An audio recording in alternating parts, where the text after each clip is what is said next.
see him sitting there, and for 57 years he was free, and my sister's been in the ground.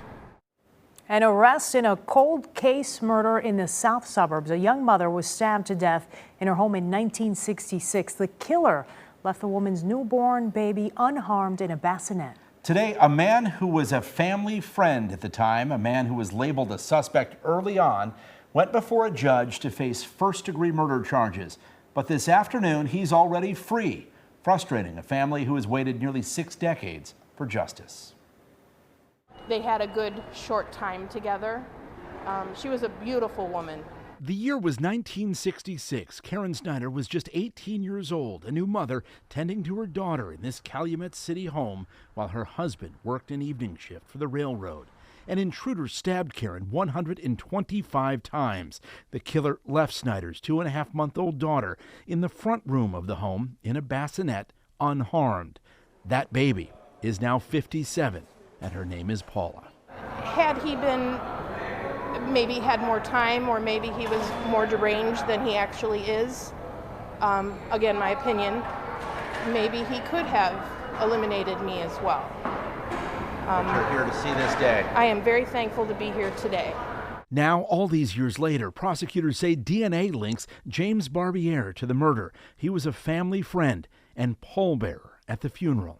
My family, my father's side, had always said, this is the man. James Barbier, who's now 79, was an early suspect. Police noticed cuts on his hands at the funeral, but never had conclusive evidence until bloody clothing saved from the scene was recently reprocessed. I never thought that we'd ever get here.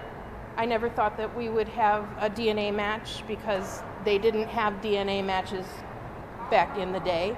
The family's gratitude to the Calumet City officers who reopened the case was quickly replaced by frustration when Cook County prosecutors did not seek pretrial detention against Barbier, citing his age and frail medical condition, plus the fact he didn't flee after submitting a DNA swab.